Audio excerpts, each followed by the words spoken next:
말씀을 함께 나눕니다. 제가 몇 달 전에 이런 얘기 했던 것 같아요. 여러분, 우리나라 출산율 꼴찌죠? 예. 한 가정당 한 명을 제대로 낳지를 않아요. 예. 그래서 우리나라 출산율이 꼴찌인데 어떻게 하면 출산율 올릴 수 있을까요? 이거 가지고 정부도 굉장히 많이 노력을 합니다. 돈도, 아기 나면 돈도 주고요. 이렇게 노력을 하는데 여러분이 볼 때 우리나라 출산율이 늘어날 것 같습니까? 이런 노력을 많이 함에도 불구하고 늘어날 것 같습니까? 그냥 여러분 생각하면 돼요. 여러분 애기 더 낳을래요? 물론 이제 송 집사님네는 더 욕구가 있어요. 이왕 세운 신기로 기네스북까지 이제 얻으려고 하면. 그런데 여러분은 어떠세요? 더 나으시겠어요? 왜 안 나아요? 돈도 주는데. 돈이 부족해. 낳기는 어려울 것 같아요. 출산율이 늘어날 것 같지는 않아요. 그러면서 제가 이 얘기를 했었습니다. 제가 초등학교 다닐 때 지구 인구는 45억 명이었습니다. 근데 지금 지구 인구 몇 명? 80억입니다. 80억. 예. 왜 20억 명을 죽여버리세요? 보통도 아니고 80억입니다. 지금 지구 인구는 80억 명입니다. 그러면 40년 정도 어간에 거의 2배로 늘어났어요. 여러분, 지구 인구가 적습니까? 인류 역사상 이런 적은 없어요. 이렇게 급격하게 인구가 늘어난 적은 없습니다. 그러면 우리나라까지 더 나아야 할까요? 프랑스까지 더 나아야 할까요? 영국 사람들까지 애기 더 나아야 할까요? 그러면 지구 망합니다. 그러면 어떻게 해야 될까요?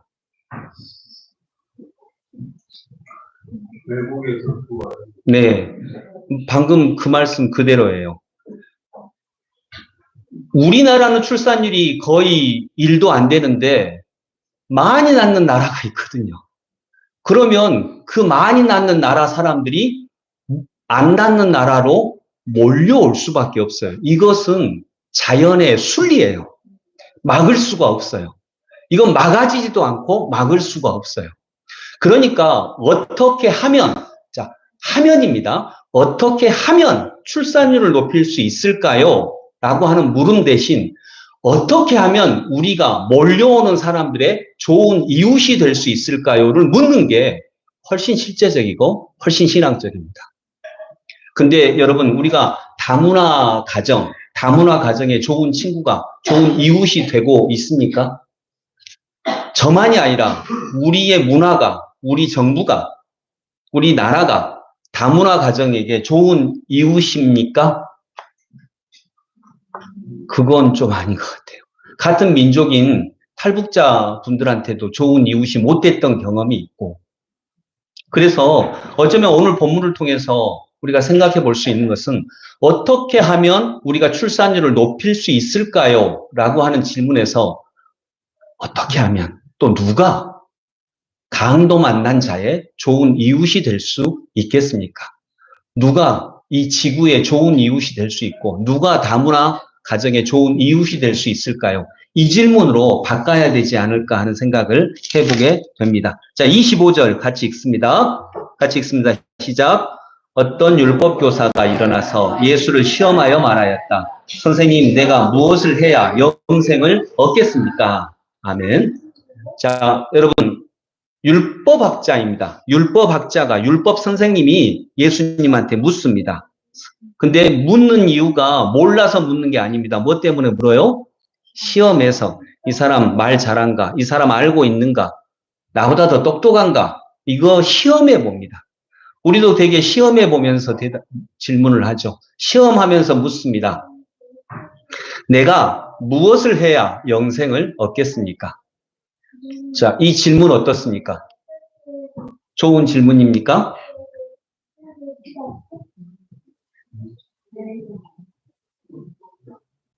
이 질문은 질문 자체가 잘못됐습니다.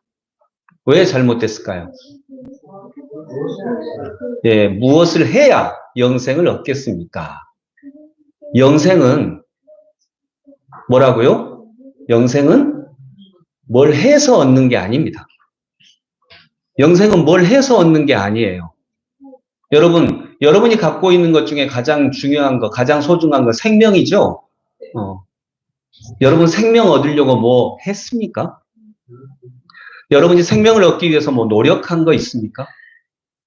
여러분이 남자로 태어나기 위해서 뭐 노력한 거 있습니까? 여러분이 만일 아프리카 굉장히 미개발된 어떤 원시인처럼 생활하는 그 원시 부족의 자녀로 태어날 수도 있었습니다. 근데 거기 태어나지 않고 이 한국 땅에 태어나기 위해서 여러분이 뭐 한 거 있습니까? 더구나 한국 땅에서 북한 땅에 태어나지 않고 남한 땅에 태어나기 위해서 여러분이 뭐 한 거 있습니까?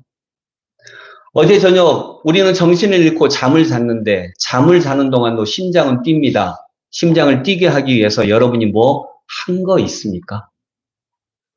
한 게 없습니다. 그래서 구원, 영생은 에베소서 2장 8절 9절의 말씀처럼 구원은 하나님의 선물이다. 은혜로 우리에게 주신 하나님의 선물이다. 은혜 이 말은요, 내가 한 게 없다는 거예요. 내가 구원을 얻기 위해서 한 게 없어요. 그래서 구원은, 영생은 뭘 해서 얻는 게 아닙니다. 그런데 율법학자로 대표되는 율법은 뭘 해야 한다고 합니다. 뭘 해야 한다고 하니까 있는 은혜를 보지 못해요. 여러분, 우리는 신앙인이죠? 아닌 걸로 결정을 내리겠습니다. 네. 우리는 신앙인이죠? 신앙은 도덕과 다릅니다. 그래서 신앙은 도덕과 다르고요. 신앙의 본질이 뭔지를 알려면 일단 도덕과 비교를 해보면 압니다. 그 신앙의 특징이 명확하게 드러납니다. 도덕은 착하게 살아라고 합니다. 그러나 신앙은 착하게 살라는 얘기를 별로 하지 않습니다. 신앙은 그러면 착하게 살지 말란 말이냐 그 말이 아니에요. 그걸 넘어선다라고 하는 것입니다. 신앙은 기쁘게 살라고 합니다. 그것이 신앙입니다. 그렇게 우리는 신앙인입니다. 우리는 도덕과 법률가가 아닙니다. 율법교사가 아닙니다.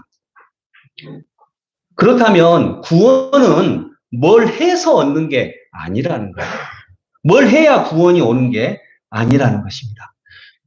여러분 거의 비슷한 질문이 누가복음 18장에 나옵니다. 누가복음 18장에는 젊은 관원이 나와요. 그리고 이 젊은 공무원이 예수님한테 물어요. 선생님, 어떻게 해야 구원을 얻겠습니까? 라고 하니까 그 18장 본문에서는 예수님이 율법에 뭐라고 기록되어 있느냐, 이렇게 해라 라고 하니까 또 그대로 해라. 그러니까 오늘 본문에는 이 율법학자는 그 말을 안 했는데 이 젊은 관원은 그 말을 합니다. 저 그거 언제부터 지켰다고? 어려서부터 다 지켰습니다. 이렇게 얘기합니다. 누가복음 18장에서는. 저 그거 어려서부터 다 지켰습니다. 그러니까 그러고서도 부족한 거죠. 그러니까 예수님이 말씀하십니다. 그래, 어려서부터 다 지켰다면 그러면 한 가지가 더 부족한 것이 있으니까 네가 가진 모든 재산을 다 팔아가지고 가난한 사람에게 나눠주고 나를 따라오너라. 그러니까 이 사람이 예, 알겠습니다 하고 그랬나요? 이 젊은 관원이 어떻게 했어요? 18장에서는 근심하며 돌아갔습니다. 이게 율법의 끝이에요. 이게 도덕의 끝입니다. 거기까지 이를 수가 없거든요. 근심하며 돌아갔습니다. 구원은 뭘 해서 얻는 게 아닙니다. 구원은 이미 있습니다. 자, 이거 구원을 행복으로 바꿔볼까요? 행복은 뭘 해서 얻는 게 아닙니다. 이것도 해야 행복하고 이것도 해야 행복해. 그리고 신앙생활은 뭘 하는 게 가득한 이 세상 속에서 그렇지 않아도 뭐 해야 될 게 너무 많아서 바빠 죽겠는데 거기에 해야 될 거 몇 개를 더 얻는 게 아니에요. 구원은 내가 그리스도 안에 있다라고 하는 것을 보고 느끼는 것입니다. 아, 내가 이미 구원 안에 있구나. 내가 이미 은혜 안에 있구나라고 하는 걸 느끼는 것이죠. 아까 우리 19장 말씀에 찬송하는 소리 있어 사람 기뻐하도다. 1절 가사가 그렇잖아요. 근데 우리는 반대로 생각해요. 기쁜 일이 있어야 찬송할 수 있다고 생각해요. 그러나 신앙의 세계는 찬송하는 소리가 있어서 기뻐합니다. 사람 기뻐합니다. 그래서 먼저 찬송을 하라고 합니다. 근데 우리는 찬송하지 못해요. 왜 찬송하지 못해요? 아내를 찬송하지 못해요. 남편을 찬송하지 못해요. 이 세상을 찬송하지 못해요. 왜냐하면 바꿔야 되니까. 남편을 바꿔야 되고, 아내를 바꿔야 되고, 이 세상을 바꿔야 되고, 자식들을 바꿔야 되니까 찬송할 수가 없어요. 바꿔야 되거든요. 바꿔야 구원받거든요. 뭘 해야 구원받거든요. 그런데 찬송하는 소리 있어 사람 기뻐합니다. 여러분 시편 1편에 보면 복 있는 사람은 악인의 꾀를 따르지 않고 죄인의 길에 서지 않고 오만한 사람의 자리에 앉지 않고 이렇게 한다고 했어요. 그리고 그가 하는 일마다 잘 되고 그의 길을 주님께서 인정하시고 그가 주야로 율법을 묵상하며 즐거워한다라고 얘기했습니다. 근데 우리가 착각하는 건 또 그겁니다. 우리가 알아야 할 것은 복 있는 사람이 결과적으로 그렇다는 것이지 이것을 해야 복 있는 사람이 된다는 건 아니에요. 거꾸로 악인의 꾀를 따르지 않고 죄인의 길에 서지 않고 오만한 사람의 자리에 앉지 않는다고 해서 복 있는 사람이 되는 것은 아니라는 것입니다. 그렇게 왜 그럴까요? 그렇게 행동한다고 뭘 한다고 복 있는 사람이 되는 게 아니에요. 왜냐하면 내가 복 있는 사람이 되기 위해서 오만한 사람의 자리에 앉지도 않고 악인의 꾀를 따르지도 않고 진짜 착하게 살고 죄인의 길에도 서지 않고 그렇게 되면 거기서 뭐가 생기냐면 자기의가 생겨요. 아, 나 이렇게 애썼는데 이렇게 노력했는데 근데 세상 살아갈 때 어려움 당연히 있거든요. 근데 내가 기대하는 복이 오지 않거든요. 그러면 자기의하고 부딪힙니다. 그래서 이것은 결과적으로 복 있는 사람을 보니까 이렇다는 것이지 이걸 행해야 복 있는 사람이 된다. 이거하고는 좀 다른 이야기입니다. 공감하시죠? 네. 아멘 하시죠? 네. 그래서 여러분, 우리는 먼저 하나님의 사람이 돼야 됩니다. 우리는 먼저 구원받은 사람이 돼야 되고, 우리는 먼저 영생을 누리는 사람이 돼야 합니다. 그러면 우리가 자연스럽게 이런 일을 행할 수 있습니다. 자연스럽게. 그 자연스럽게가 종교성입니다. 신앙성이고요. 영성이고 그렇습니다. 자, 오늘 이야기의 첫 번째, 구원은, 영생은 뭘 해서 얻는 게 아니다.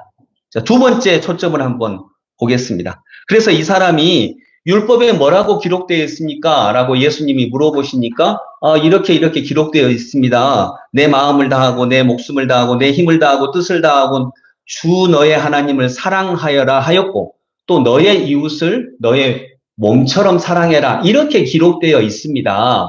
이렇게 기록되어 있으니까 예수님이 뭐라고 하세요? 그 사람은 율법학자니까 율법에 뭐라고 기록되어 있는가 물어본 것입니다. 그렇게 기록되어 있습니다. 그러니까 예수님은 아주 간단해요. 뭐라고 하시죠? 너 가서 그대로 해라. 이렇게 얘기하십니다. 그대로 행하라. 그러면 살 것이다. 그래, 네가 율법을 중요하게 생각하니까 그거 그대로 해라.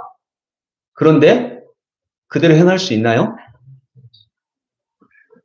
네, 그게 쉽지 않은 일입니다. 그래서 이 사람은 물어봅니다. 그런데 그 율법교사는 자기를 옳게 보이고 싶어서 이 말은 이 말 자체에는 뭐가 있어요? 지금 이걸 다 행하지 못한다라고 하는 것입니다. 이 사람이 나쁜 사람이라서 아니고 누구나 행하지 못합니다. 누구나. 자, 여러분 누가복음 18장에 나오는 것처럼 우리들 재산 별로 안 되지만 안명희 장로님 재산 다 팔고 가난한 자에게 다 주고 예수님 따라갈래요? 네? 예, 근심이 가득하며 이제 집으로 돌아가요. 그래서 이제 곽상모님한테 물어보겠죠. 여보, 재산 다 팔고 나 예수님 따르려고 하는데 그러다가 요거도 먹겠죠. 될 수가 없어요. 율법교사는 그러나 그렇게 행하지 못하지만 자기를 옳게 보이고 싶어서 제일 처음에는 예수님을 시험하려고, 두 번째는 나를 옳게 보이고 싶어서, 이것이 율법 관계에 매여 있는 사람들의 큰 초점이에요. 내가 저 사람보다 더 낫고 싶고 인정받고 싶고 더 대단한 것 같고, 그래서 시험하면서 말하고요. 그 다음에 나를 옳게 보이고 싶어요. 그래서 예수님께 묻습니다. 그러면 내 이웃이 누구입니까? 이웃을 내 몸처럼 사랑하라고 했는데 내 이웃이 누구예요? 이렇게 물어보는 거예요. 자, 그러면 내가 내 이웃을 누구라고 명확하게 얘기해 주면 내가 그 사람 정도는 사랑할 수 있겠습니다. 내 이웃이 누구입니까? 라고 물어요. 자, 여러분, 이 질문에도 함정이 있습니다. 내 이웃이 누구입니까? 이건 무슨 말일까요?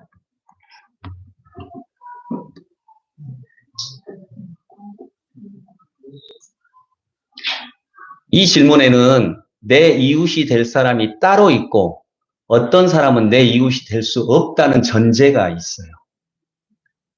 유대인들은 사마리아 사람들을 이웃이라고 생각하지 않았어요. 그들을 죄인이라고만 생각을 했어요. 나쁜 놈이라고만 생각을 했어요. 사마리아 사람들은 유대인의 이웃이 될 수가 없어. 그래서 그러면 내 이웃이 누구입니까? 라고 물어봐요. 그러니까 예수님이 비유를 들어서 말씀을 해주십니다. 어떤 사람이 강도를 만났어요. 길에서 강도를 만났어요. 성경은 강도 만난 사람이 주인공입니다. 여러분도 강도 만나지 않았나요? 인생에는 강도 만난 사람으로 가득합니다. 세상에는. 이 강도가 뭐 칼등 강도만이 아니라 우리들 다 강도 만나서 피 흘리고 있잖아요. 보통 얘기하잖아요. 아, 나 이번에 출혈이 큰데? 이게 강도 만난 거예요. 아, 나 이번에 좀 어려운데, 힘든데? 우리는 다 그렇게 강도를 만나요.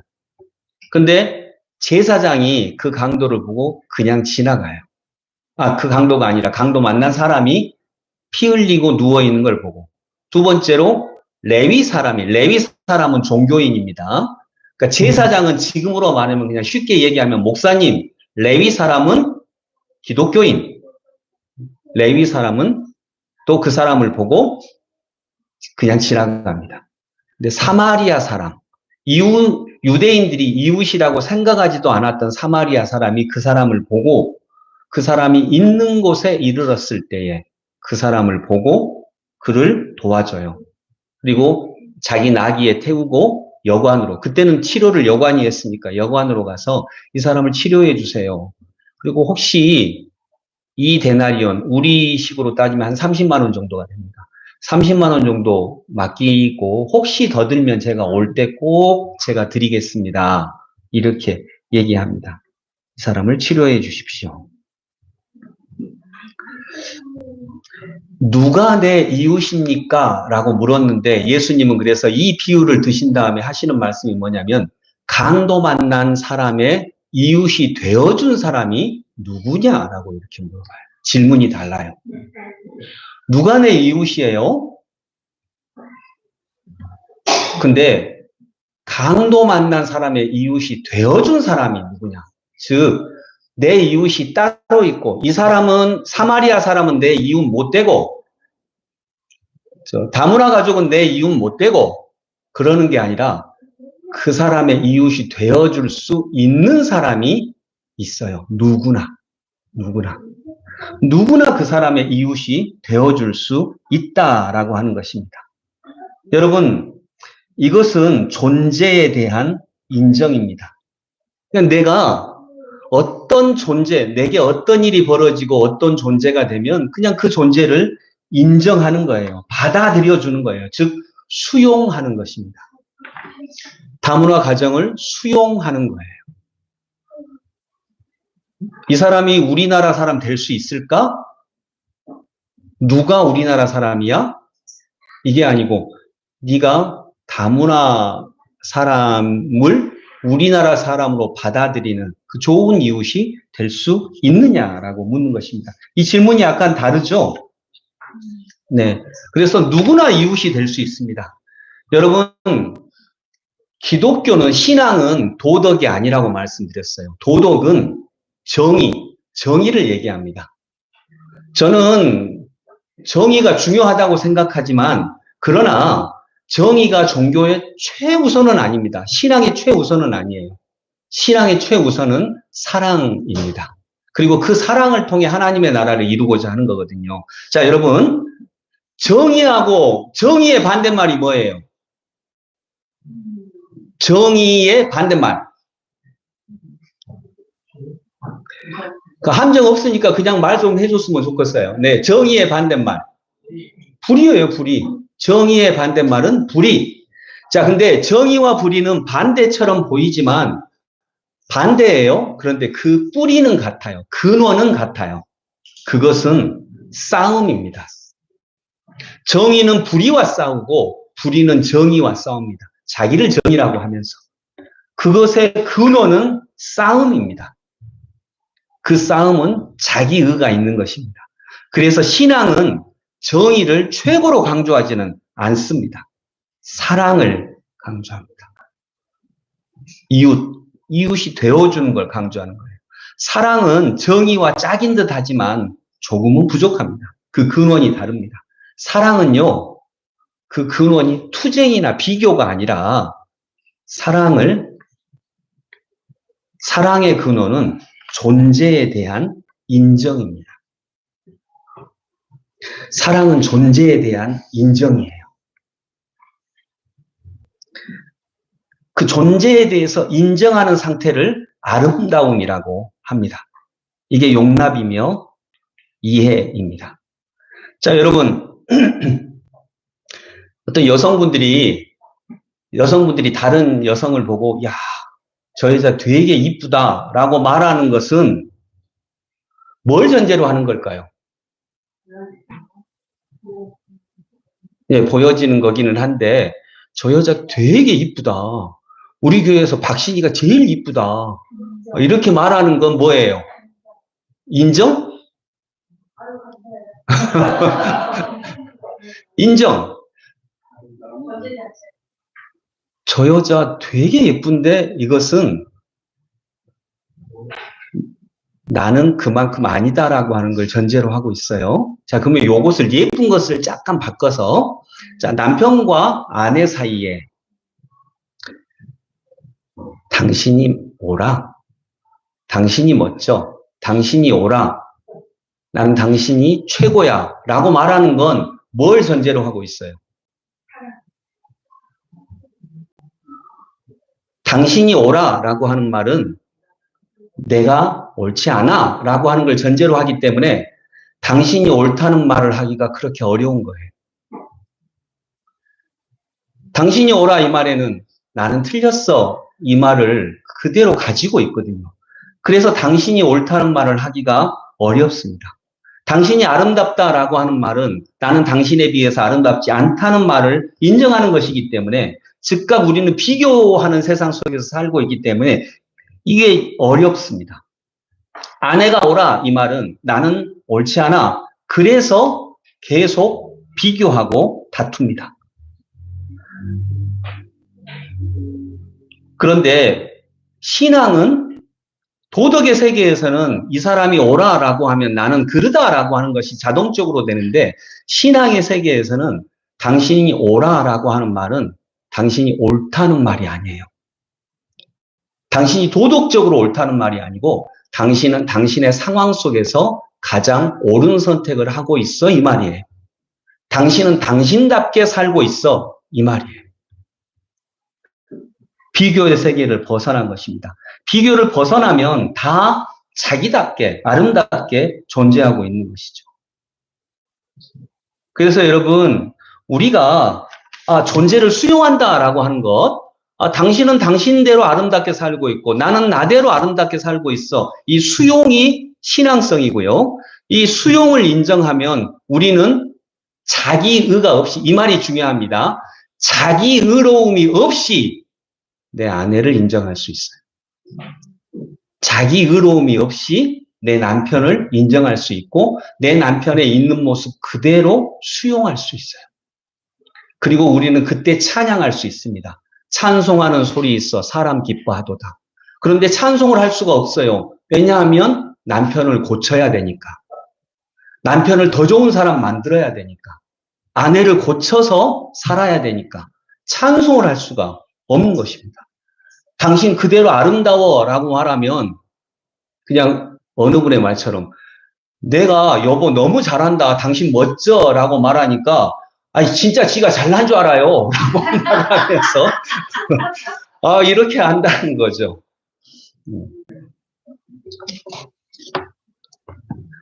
근데 여러분 이것은 존재에 대한 인정입니다. 그래서 누가 내 이웃입니까? 이걸 묻지 않고요. 강도 만난 사람의 이웃이 되어준 사람은 누구입니까? 이렇게 묻는 것이죠. 강도 만난 사람의 이웃이 되어준 사람. 그 사람은 강도 만난 사람한테 왜 이렇게 위험한 길로 갔냐고. 왜 그러냐고. 당신 이렇게 위험한 길 할 때는 돈 갖고 다니는 거 아니라고 이렇게 얘기하지 않고 있는 그대로 받아들입니다. 그래서 수용하는 거죠. 여러분 그런 받아들임이 신앙의 핵심입니다. 그래서 신앙의 핵심은 이거예요. 여러분 이 말은 좀 기억하세요. 신앙의 핵심은 당신은 고칠 것이 없는 존재입니다. 이거예요. 하나님이 당신을 자녀로 삼았습니다. 당신은 고칠 것이 없는 존재입니다. 그리고 당신 지금까지 살아오면서 너무나 애쓰고 수고하셨습니다. 당신은 지금까지 최선을 다해서 살아오셨습니다. 여러분 이런 말을 예수님이 진짜 하고 계시는 거예요. 제가 렉시오 디미나 오후 예배 때 했는데 어떤 친구가 그랬대요. 하나님이 오늘 너한테 뭐라고 하셨어? 생일 축하해 그러셨대요. 생일 축하해. 이런 음성을 들으면 정말 그러셨대요. 자기 내면에 하나님께서 너 오늘 생일이잖아. 생일 축하해. 네 태어난 걸 축하해. 근데 그 소리를 듣고 울었다는 거죠. 왜냐하면 자기는 지금까지 하나님의 음성이라고 하면 항상 그런 소리만 들었어요. 너 이거 고쳐. 너 이거 고쳐. 너 이래야 돼. 너 이렇게 해야 돼. 예배 빠지면 안 돼. 그런 소리만 들었어요. 그런데 하나님의 아무 조건도 없이 야, 너 생일 축하한다. 네 태어난 것이 축복이야. 라고 말하는 거 이게 신앙이에요. 그래서 너는 더 이상 고칠 게 없어. 너는 너대로 완벽하게 살아가고 있어. 왜냐하면 너는 지금 나름 너의 최선을 다해서 살아가고 있으니까. 여러분 그러시잖아요. 여러분의 최선을 다해서 살아가고 있잖아요. 뭐 완벽하다 이게 아니라. 그래서 그걸 수용하는 거죠. 그런데 자 하나님께서 야 너는 고칠 거 없어. 너는 지금 너의 최선을 다해서 살아가고 있어. 라고 말할 때 가슴이 따뜻해지죠. 그때 위로가 되죠. 자, 그런데 이 말을 자기 배우자한테 해보세요. 당신은 지금 모습 그대로 완벽해. 고칠 거 없어. 되나요? 나는 그 말에 위로를 받는데 내가 그 말을 내 아내한테 남편한테 하려면 공감할 수가 없죠. 잘 되지 않죠. 왜냐하면 고쳐야 되니까. 이미 다 되어 있는 세상을 보는 것입니다. 그래서 신앙은 도덕보다 훨씬 높은 세계를 얘기하고 있습니다. 상대 역시 하나님의 자녀이며 하나님의 형상이라고 하는 것을 고백하는 것이 신앙입니다. 그리고 그런 눈을 바라보라는 거죠. 그래서 여러분 결론적으로 말하면 이렇습니다. 오늘 설교의 결론, 이제 보통 결론을 하면 그러니까 오늘 설교는 뭐 하라는 거야? 뭐 하라는 거예요? 뭐 하라는 게 아니에요. 뭘 하라는 게 아니라 깨어나라는 거죠. 그런 눈을 가지라는 거죠. 그런 눈. 이 사람은 도덕적으로 보기에는 흠집투성이지만 이대로 완벽해. 최선을 다해서 살아가고 있어. 자기 나름대로는. 이런 눈을 갖게 되는 것이죠. 이런 눈을 갖는 것, 가지라고 하는 거예요. 뭘 하라는 게 아니라. 그리고 그것이 되면 자연스럽게 좋은 이웃이 되어줄 수 있어요. 남편에게 좋은 이웃, 아내에게 좋은 이웃, 내 아이들에게, 자녀들에게, 부모님에게 좋은 이웃이 되어줄 수 있다는 거죠. 여러분, 그래서 신앙은 도덕을 초월합니다. 도덕을 초월한 신앙은 비도덕적인 일을 해도 아름답습니다. 제가 많이 예를 들었는데 장발장이 자기 도와준 미리엘 신부님한테 은초 때 은그릇 훔쳐가지고 갈 때 경찰이 데리고 와서 이 사람이 신부님이 은초 때 줬다고 하는데, 아니 은그릇 줬다고 하는데 진짜입니까? 라고 하니까 신부님이 그래요. 내가 줬습니다. 안 줬거든요. 거짓말하는 거예요. 네, 내가 줬습니다. 그리고 형제요, 내가 이 은초 때까지 가져가라고 분명히 말하지 않았습니까? 왜 이건 안 가져갔습니까? 하고 은초 때까지 줘요. 그거 참말이에요, 거짓말이에요? 거짓말이에요. 100% 새빨간 거짓말이에요. 신부님이 돼갖고 거짓말은 팍팍하고 새빨간 거짓말입니다. 그런데 그 상태가, 그 사람이 거하는 상태가 아름다운 사람이 되면, 그 사람이 비도덕적인 행동을 하면 그것은 절대선이에요. 그러니까 도덕을 초월한 사람이 되는 것입니다. 진짜 아름다운 사람은, 신앙적인 사람은 비도덕적인 행동을 할수록 아름답습니다. 그래서 도덕보다 높은 거죠. 그래서 여러분, 우리는 지금 오늘 말은요, 상태를 얘기하는 것입니다. 상태. 내가 사랑을 해야지라고 하는 게 아니라 내가 사랑의 상태 속으로 들어가는 거예요. 그러니까 상태 속으로 들어간다. 이 말은 결론적으로 뭐냐? 그리스도 예수 안에 있게 된다는 거예요.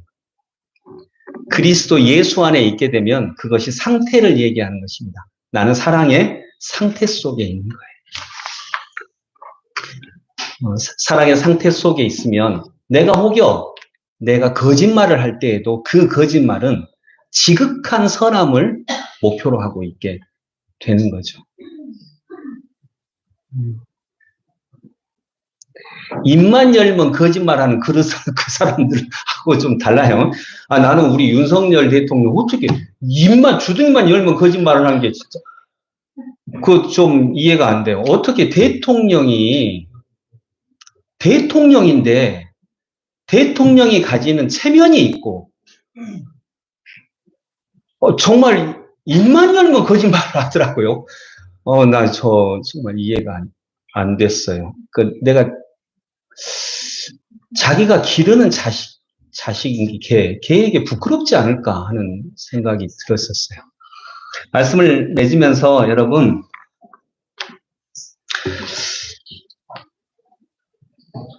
우리나라 출산율을 어떻게 해결할 수 있을까요?